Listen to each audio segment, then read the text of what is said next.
Merhaba arkadaşlar. Bugünkü çalışmamızda da sizlerle kız çocuklar için bir elbise yapacağız. İpim Himalayan Mona ipi. Şöyle ebrulu bir ip. 100 gram arkadaşlar ipim. Şiş numaramda 5. Etek kısmı oldukça ilmek olduğu için ben şöyle bir ön hazırlık yaptım. Fakat sizin ipiniz mesela düz renkse ön ve arkayı ayrı ayrı örebilirsiniz. Ben şuradaki çizgiler eşit şekilde olsun diye tüm olarak ördüm. Baştan 4 diş haroşa yaptım. Daha sonra düz örgü yaptım. Şimdi şablonda bir söyleyeyim arkadaşlar. Şöyle göstereyim. 190 ilmek başladım. 4 diş haroşa yaptım. Daha sonra 23 santim olana kadar düz olarak ördüm. Yani ön ve arka eteğini komple yaptım. Yanlarda dikiş istiyorsanız dediğim gibi ikiye bölüp bu sayıyı ön ve arkaya ayrı örebilirsiniz. Şimdi tam bel kısmına doğru geldim. Burada bir ters bir düz lastiğe geçeceğim. 190 ilmeğimiz var. Bunları çift çift alarak azaltma yapacağız. Şimdi bel kısmını bir düz bir ters yapacağız. Fakat düzleri çift alıyorum. Tersleri de çift alacağım. Bütün ilmekleri yarıya indirmiş olacağız. Şimdi iki ilmeği birlikte aldım. Bir düz ördüm. İpimi çeviriyorum. Buradaki iki ilmeği birlikte alıyorum. Ters. İki ilmeği birlikte alıyorum. Düz. Bir ters bir düz olarak sıranın sonuna kadar gideceğiz. Dediğim gibi bütün ilmekleri çift çift alıyorum.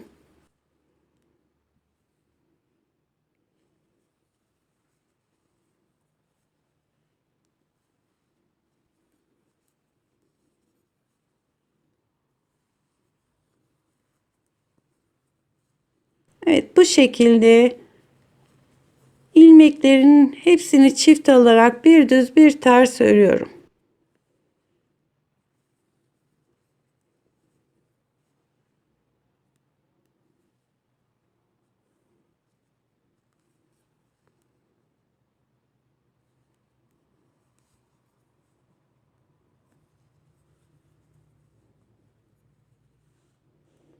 Bakın bu şekilde sayıyı da azaltmış olacağız.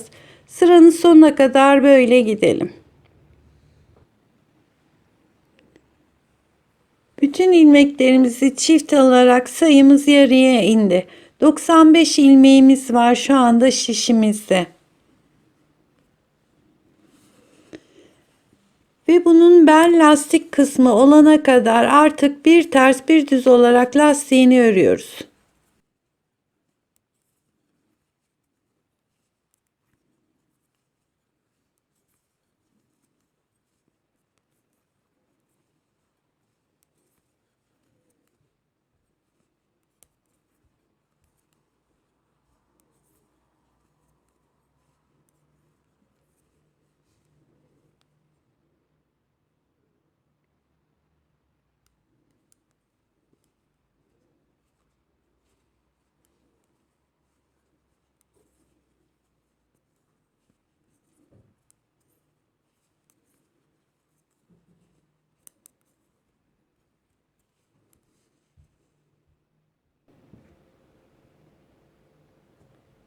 Belindeki lastik kısmını ördüm arkadaşlar. Ben 14 sıra bir ters bir düz olarak ördüm.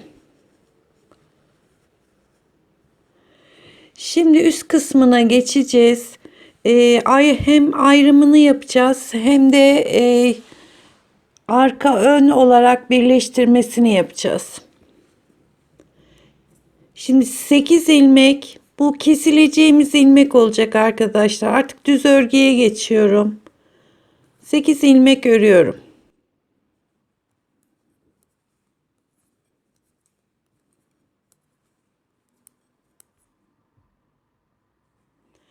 Burası dönüşte keseceğimiz ilmek, 8 ilmek.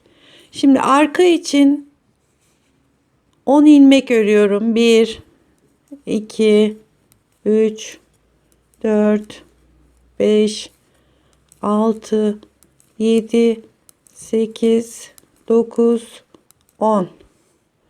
Toplamda 10 ilmek ördüm.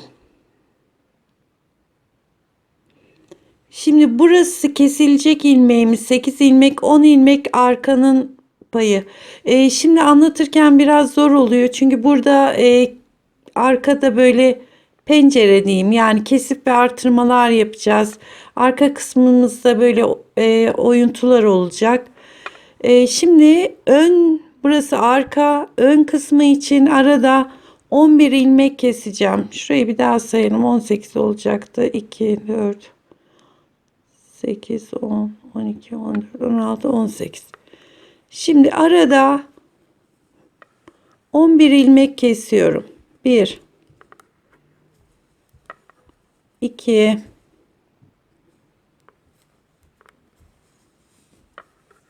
3,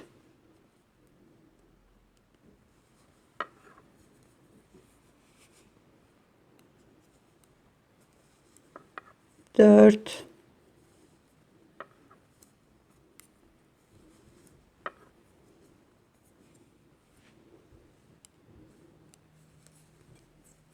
5, 6, 7, 8, 9, 10, 11 ilmek kestim. Şimdi ön kısmımızda 36 ilmek düz örgü örüyoruz.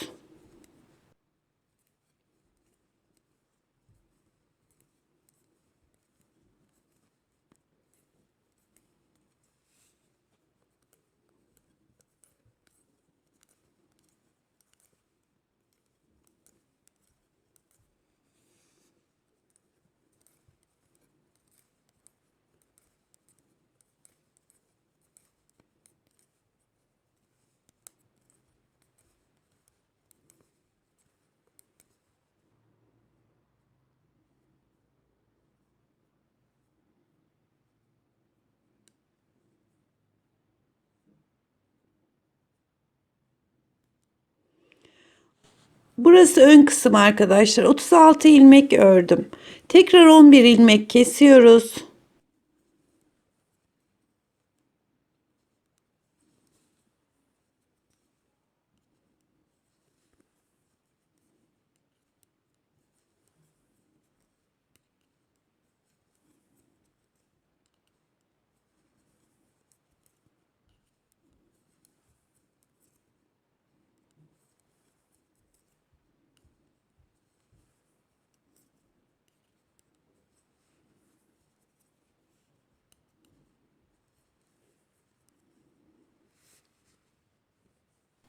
On bir ilmek kestim. Şimdi arkanın bir parçası için 10 ilmek örüyorum.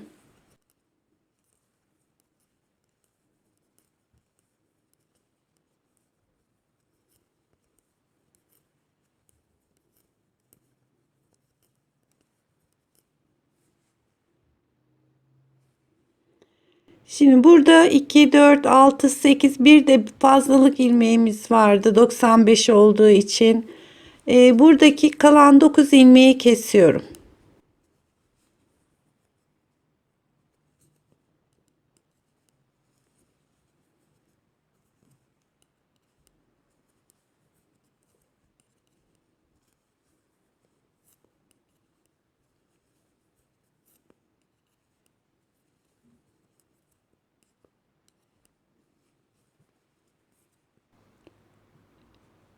Evet, burada kesmemizi yaptık. Şu anda parçamız bu şekilde. Şimdi şu öndeki parçayı ben ayırmak istiyorum arkadaşlar. Yani başka bir şişe almak istiyorum. Önce şöyle bir şunları geçirelim.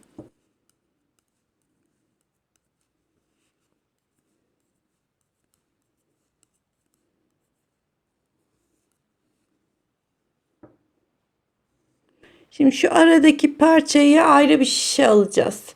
İlmek ayracınız varsa arkadaşlar ona da alabilirsiniz.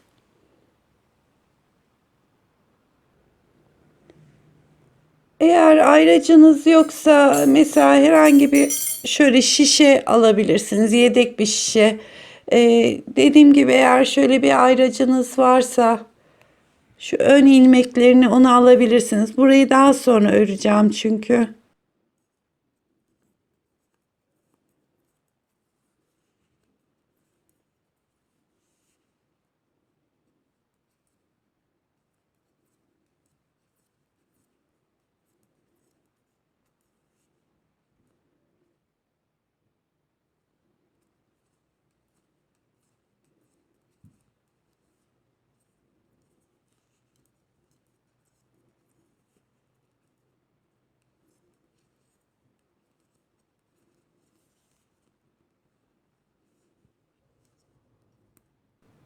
Evet, ön kısmını aldık.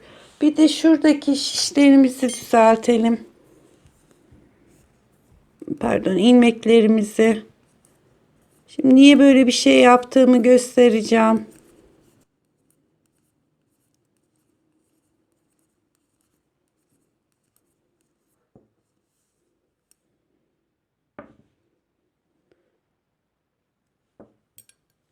Buradaki ilmeklerimizi de tekrar ördüğümüz şekle getirelim.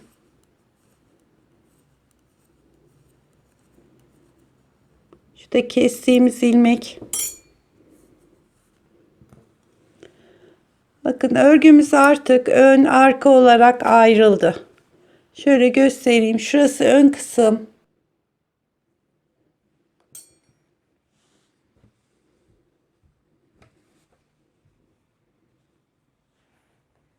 Burası da arka kısım. Şuralarda yan kenarlarımız yani koltuk altı kısmı gibi düşünelim. Burası ön, burası da arka. Arka parça için onu ördük. 8 tane kestik. Bir tane ilmek fazlalığımız var. Onunla devam edeceğiz. Pardon, şöyle bir düzelteyim.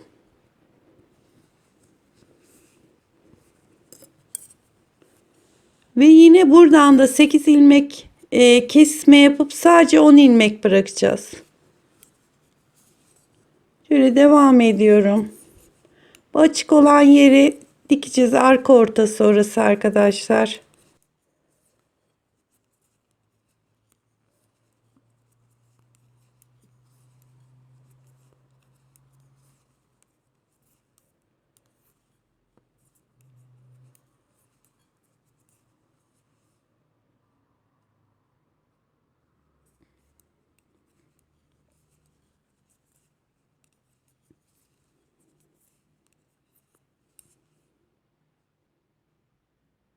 On ilmek kaldı.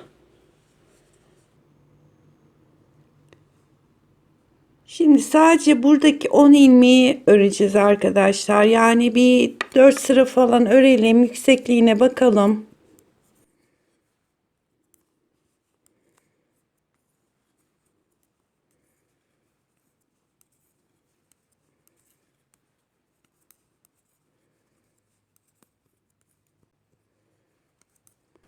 Bu ikinci sıramız.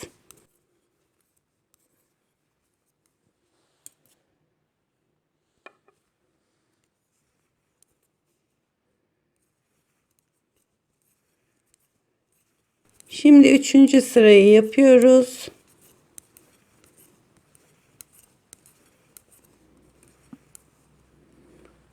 Ve dördüncü sıramızda yapalım.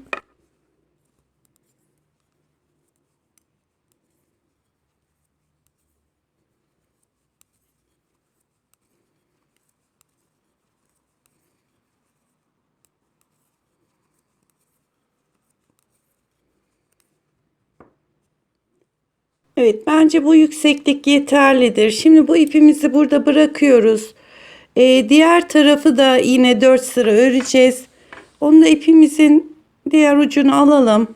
İsterseniz koparıp da takabilirsiniz.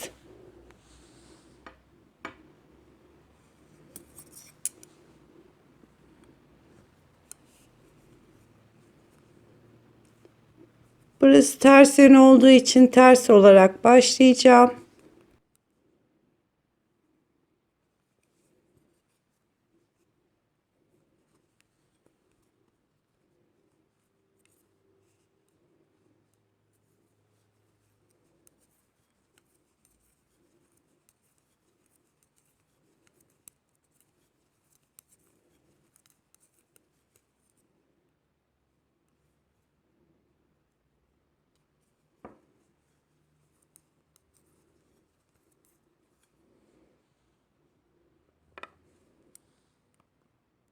Şimdi ikinci sıramızı yapıyoruz.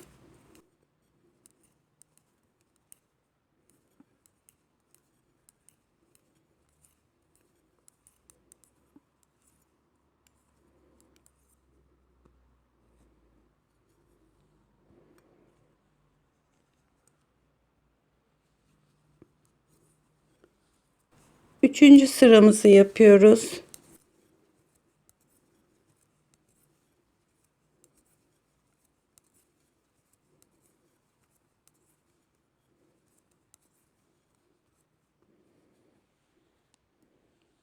Ve bu da dördüncü sıramız.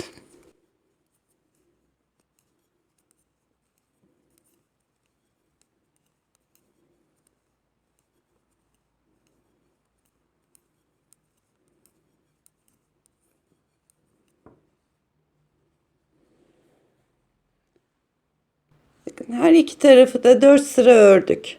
Bu yeterlidir. Şimdi şu araya ilmek atacağız. Ve daha sonra birleştirip öreceğiz. 8 8 16 ilmek kesmiştik. Gerçi burada bir ilmeğimiz şöyle beraber geçti. 9 ilmeğimiz vardı ama 8 8 16 ilmek olarak hesaplayacağız. Buraya şimdi 16 tane ilmek atıyorum. Pardon, bu ipimizde değil.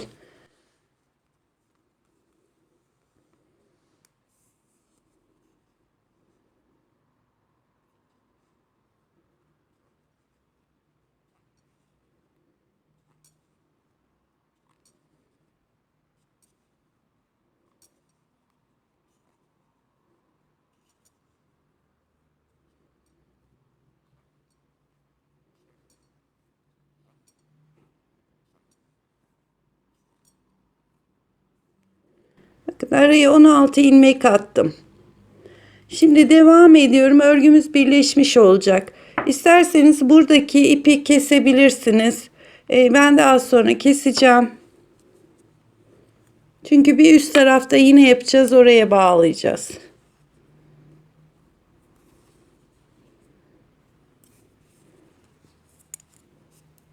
Şimdi 16 ilmeği attıktan sonra devam ediyorum.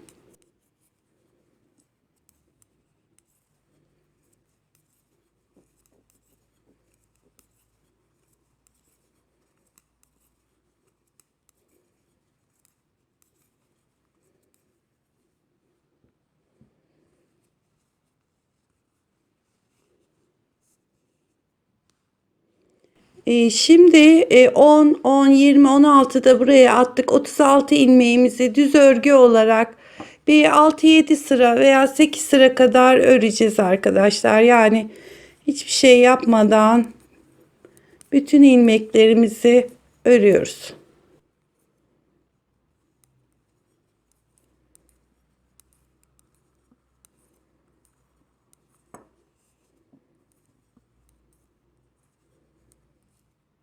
Şunlar da ilmek attığımız yerler.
Evet, şimdi tekrar birleştirmiş olduk. Aradaki açıklığı kapatmış olduk.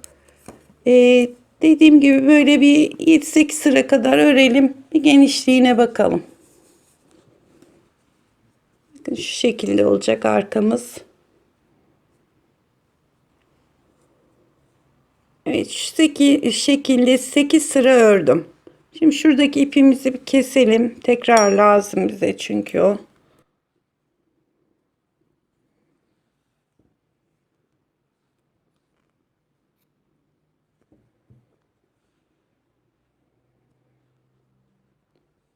Onu da kesince arkadaşlar şöyle iğneyle sabitleyelim ki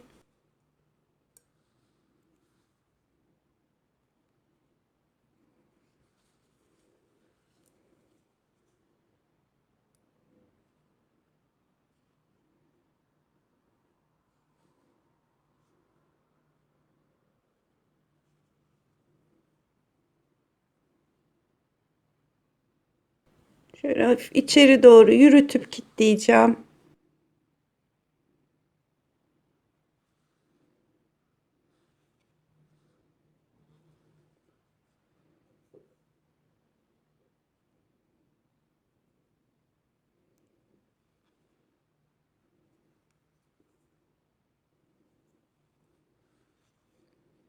Biraz kısa kesmişim. Saklamam zor olacak ama.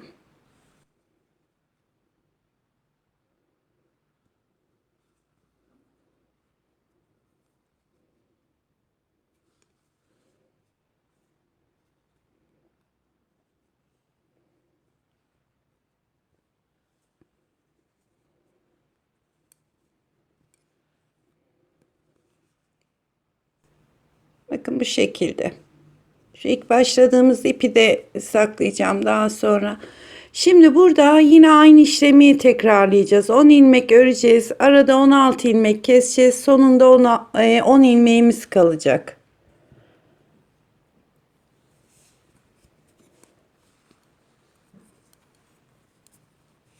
10 ilmek örüyorum.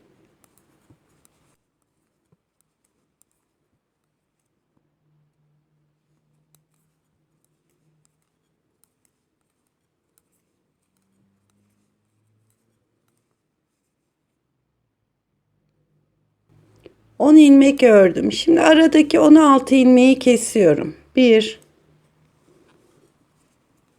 2 3 4 5 6 7 8 9 10 11 12 13 14 15 16. Kalan 10 ilmeğimizi örüyorum. Yine burada da aynı ikinde yaptığımız gibi bu 10 ilmeği 4 sıra öreceğiz. Daha sonra diğer tarafa ipimizi bağlayacağız. 4 sıra öbür tarafı öreceğiz.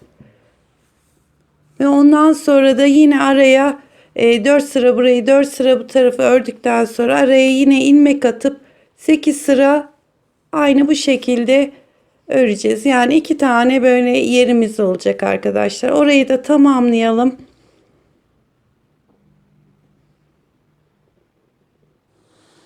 Ben şu kısmını tamamladım arkadaşlar. Bak şu arada 16 ilmek kesmiştik. 4'er sıra ördük. Tekrar araya 16 ilmek attık. 8 sıra ördük. Yine 16 ilmek arada kestim. Sadece şu askı yerlerini 12 sıra ördüm. Yani 12 sıra bu taraftan 12 sıra bu taraftan ördüm. Ve ben şöyle hafif de bir ütü yaptım. Yani daha net görünsün diye. Arka tarafımız bitti. Şimdi ön tarafı şu ilmeğimizi yine şişimizi alacağız. Ve aynen bu uzunluğa gelene kadar dümdüz öreceğiz. Ve askılarını yine 12'şer sıra yapıp bitireceğiz. Yani böyle açık pencere yapmayacağız. Dümdüz olarak örüyoruz. Sadece boyunu şu yaka kestiğimiz yere kadar öreceğiz.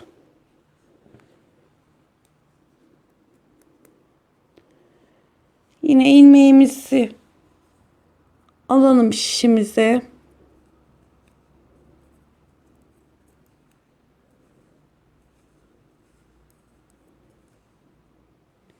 Evet, ilmeklerimi şişime geçirdim. Şuraya da ipimi bağladım. Burası bu bizim elbisemizin ters kısmı olduğu için ters örgüyle başlayacağız. 36 ilmeğimiz var önde de. 36 ilmek bırakmıştık. Bunu ilk sıra ters olarak başlıyorum. Daha sonra kaç sıra öreceğiz arkadaşlar? Bunda 4, 8 de buraya yaptık. 12, 4 daha 16, 8 daha 24, 24, 25 sıra öreceğiz ve yaka keseceğiz. Yani sanırım 25 sırada aynı seviyeye gelecek. Gelmezse bir sıra daha örebiliriz. Çünkü onda pencere olduğu için biraz daha yaygın duracaktır.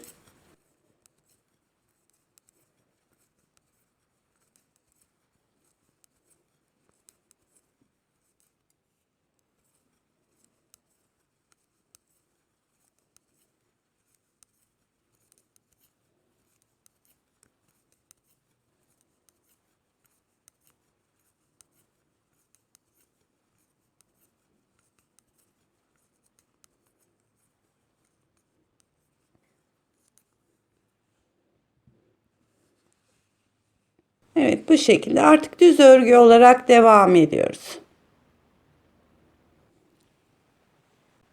Omuzları bitirdik. Bakın şu tarafı diktim ben. Şimdi de şurayı beraber dikelim.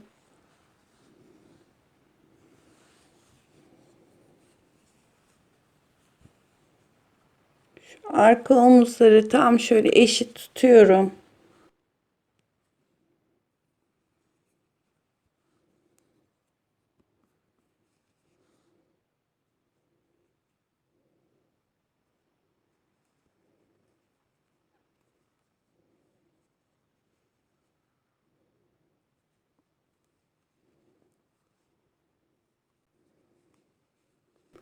Aynı önleri de arkaya kestiğimiz gibi arada 16 ilmek yapıp omuz kısımlarında 12 sıra ördüm. Ve bu kısımda bitmiş oldu. Şunu tam ekleyelim.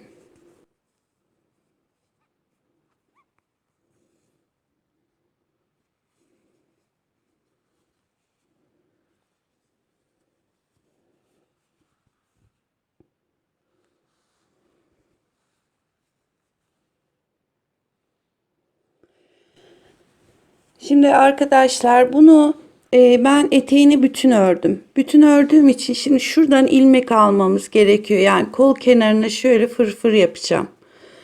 Fakat şişle almak, şu arayı açmak zor olacağı için ben misinayla alacağım. Sizler eğer eteği ayrı ayrı ön ve arkayı ayrı örerseniz şu arası zaten açık olacaktır, şu bel kısmı. Rahat şişle de ilmek alabilirsiniz. Ben misinayı tercih edeceğim, ilmek almayı. Ama önce şuradaki eteğin dikişini yapmak istiyorum. Yani şurası bitsin istiyorum. Şu eteğin arkadaki yerini de dikelim. Dikiş olayımız bitsin.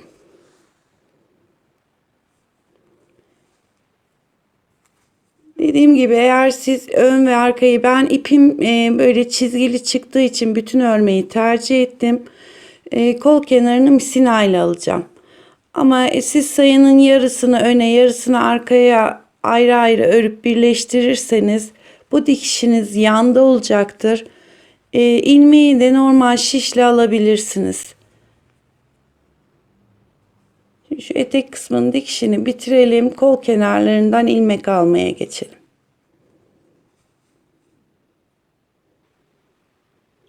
Şöyle arka dikişimizi de tamamladım.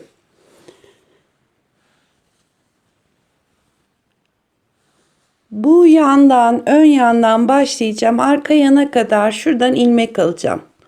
Buraya böyle fırfır gibi kol kenarına düz örgü yapacağız. Şimdi tam şu lastik kısmımız var arkadaşlar, şu arada. Onun şöyle bir iki sıra üstünden başlıyorum.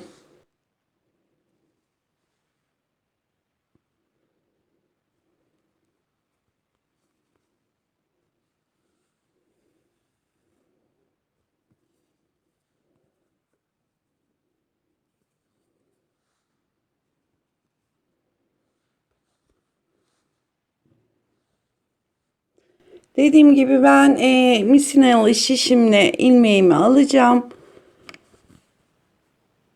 Bu şekilde kenarlardan bütün ilmeklerin içinden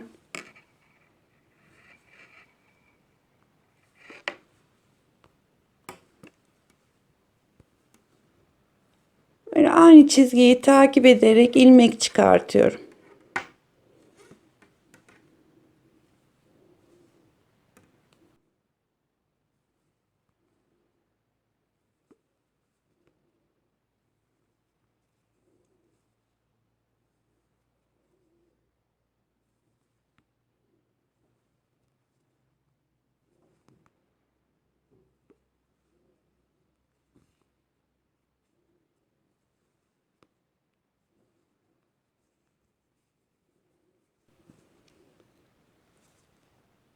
Ön kenardan başladım. Omuz çizgisine kadar 33 ilmek aldım. Omuz çizgisinden arka parçadan da 33 ilmek aldım. Şimdi bir sıra burayı ters örgü yapacağız.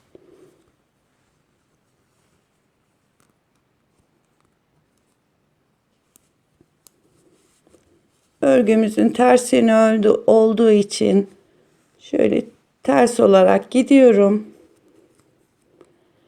Toplamda şimdi 66 tane ilmeğimiz var. Bunun hepsini bir sıra ters olarak örelim.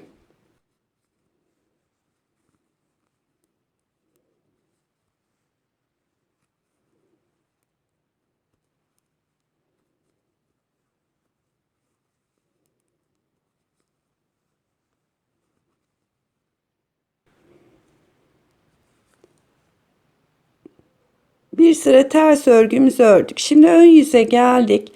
Burada sayı artırması yapacağız arkadaşlar. Şu ilk ilmeğimiz. İkinci ilmeği önce arkadan örüyorum. Sonra önden örüyorum. Arada bir tane tek örüyorum. Yanındakini önce arkadan, sonra önden. Bir tane tek, bir tane çift olacak. İlmeği arkadan ördüm, önünden örüyorum. Bir tane tek, bir tane çift.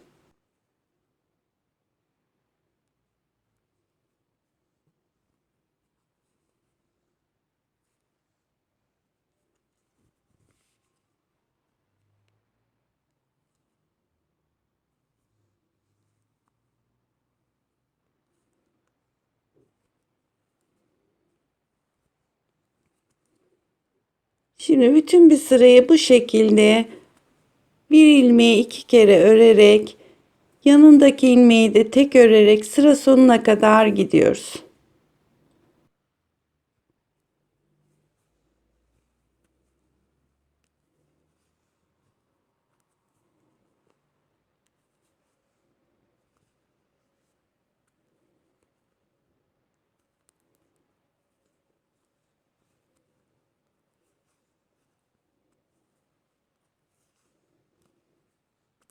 Evet, artırma işlemimizi tamamladık. Artık bundan sonra fırfır kısmı istediğimiz ebata gelene kadar düz örgü yapacağız. Yani bu tarafını ters, diğer tarafında düz örerek böyle yaklaşık bir 3-4 santim olana kadar Bu kısmı öreceğiz arkadaşlar.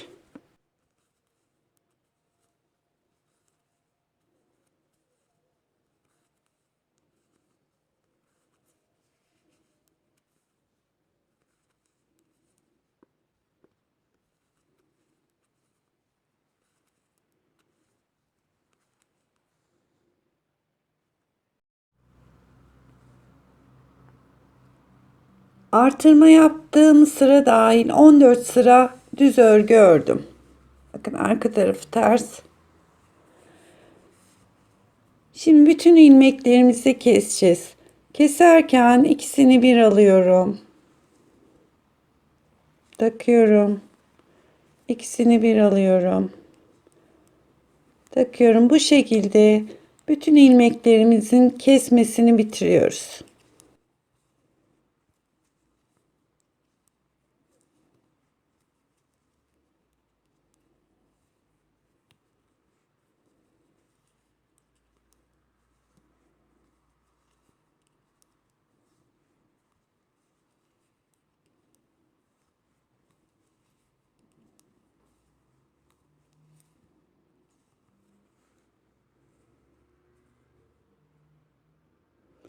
Daha sonra arkadaşlar buranın bütün ilmeklerini kesip bitirdikten sonra yine diğer parçanın, yani şu düz yönden başlıyorum. Yine ilmek alıp aynı şekilde 14 sıra artırmasını yapıp 14 sırada örüp bu tarafın fırfır kısmını da bitiriyoruz.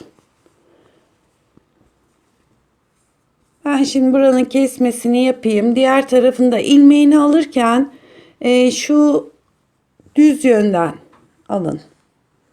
33 ilmek buradan, 33 ilmek buradan. İkinci sırada da bütün ilmeklerimizi artırarak yapıyoruz. 14 sıra sonra da bu tarafın fırfırını bitiriyoruz.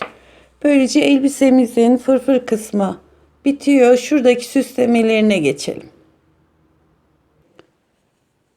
Kol kenarının fırfırlarını bitirdim ve ben bunları hafiften ütü yaptım arkadaşlar. Böyle yani hafif ütülemekte fayda var düz kestiğimiz için. Şöyle kıvrılmasını önlüyor. Şimdi sadece şu fırfırın şu tarafını diktim, şu kenarını. Burada bir açıklık var, uzattığımız yer. Onu şöyle bele doğru tutuyorum. Şu kısmını buraya tutturacağız. Şöyle yapıyorum.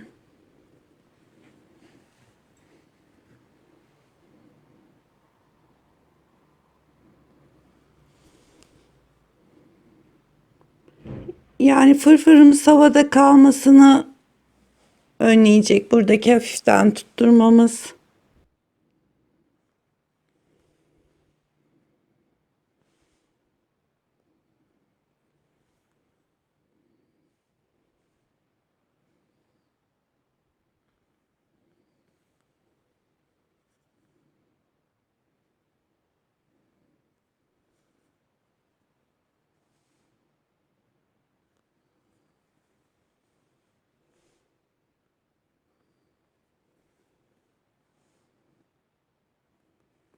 Ben iki kenarın fırfırını da ördüm ve bu kenarlarını diktim. Diğer tarafları diktim. Şimdi isteyen ön tarafına ben iple fiyonk yapacağım ama böyle süs, istediğiniz süslerle de süsleyebilirsiniz. Böyle değişik fiyonklu hazır süsler satılıyor arkadaşlar. İsterseniz onlardan da yapabilirsiniz. Dilerseniz şimdi benim yapacağım gibi tığdan bir fiyonk yapabilirsiniz. Bakın şu arayı şöyle tutturdum. Diğerlerini de aynı şekilde. Şimdi şuraya sadece bir tane fiyonk yapacağım. İki tane de aynı fiyonktan, iki tane de arka kısmına. Yani toplamda bu yapacağımız fiyonktan 3 tane yapmanız gerekiyor. Şimdi ipimi şöyle tutuyorum. Bir kere parmağımda çevirdim. Hatta biraz da uzun bırakalım ki bununla dikeceğiz çünkü. 1, 2, 3, 4 tane zincir çektim. 3 kere doladım. Şimdi 1, 2, 3, 4, 5. Şimdi şunu parmağımızdan çıkartabiliriz. Artık şuradaki boşluğa yapacağız. 3 kere doluyorum.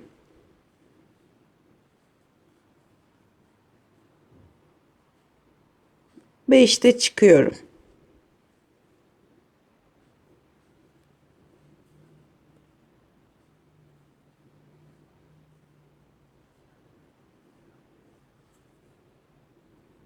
Bir, iki, üç, 4 tane oldu. 3 kere doluyorum. 1, 2, 3, 4, 5'te çıktım. Beşincimiz oldu. Bir tane daha yapacağım. Yine 3 kere doluyorum. 1, 2, 3, 4, 5'te çıktım. Toplamda 1, 2, 3, 4, 5, 6 tane böyle uzun uzun çubuklarımızı hazırladık. Şimdi 1, 2, 3, 4, 5 zincir çekiyorum. Tam şu orta göbeğe giriyorum. Ve kilitliyorum. Piyongumuzun bir kenarı oldu. Şimdi yine 1, 2, 3, 4, 5 zincir çekiyorum. Aynısını buradaki halkanın diğer tarafına yapacağız.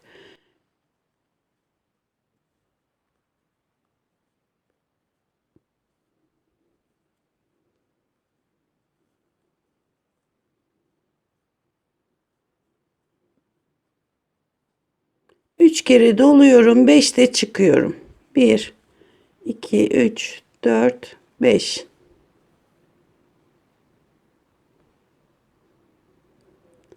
Daha dolarken 1, 2, 3. Yani tığın üstüne 4 tane ilmek oluyor. Bunu da 1, 2, 3, 4, 5. 1, 2, 3, 4, 5.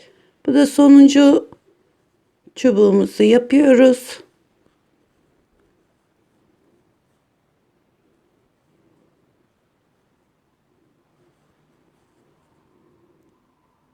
Altı tane olduktan sonra 1, 2, 3, 4, 5 zincir çekip yine bu halkanın içine girdim. Şöyle hatta bir zincirle de kilitledim. İpimizi keselim. Şöyle biraz da uzun kesiyoruz arkadaşlar. Üstüne dolayacağız çünkü. Önce bu ipimizi bir çekelim. Sonra sihirli halkamızdaki düğümü çekerek aradaki boşluğu kapatacağız. Şimdi buradaki ipimi çekiyorum. Bakın şu aradaki boşluğumuz kapandı.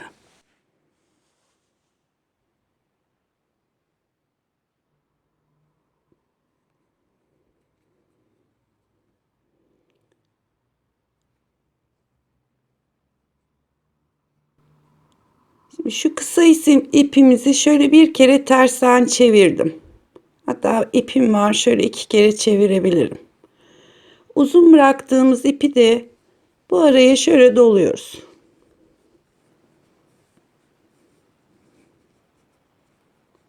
Yeterlidir. Şimdi tam arkadan bir düğüm atalım.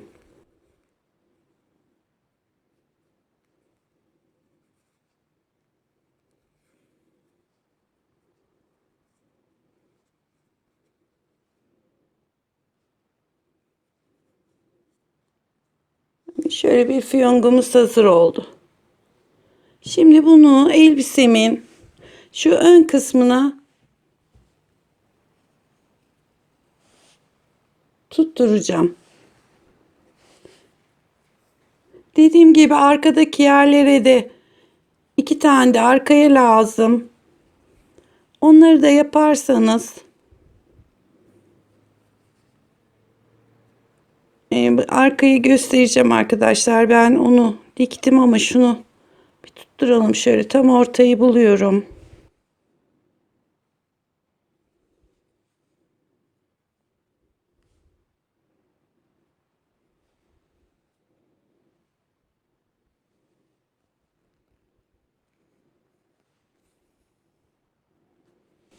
Şimdi de diğer ipimizle de öbür taraftan bir geçiş yapacağız.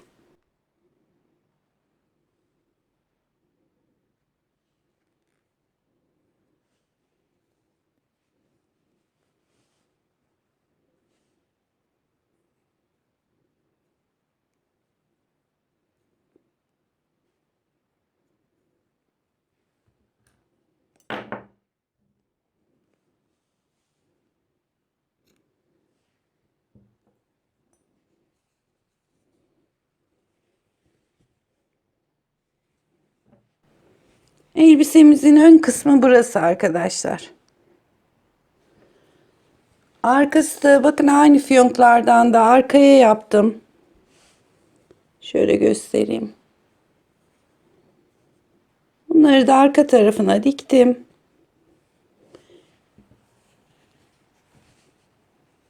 Evet, çok böyle şık cici bir elbisemiz oldu.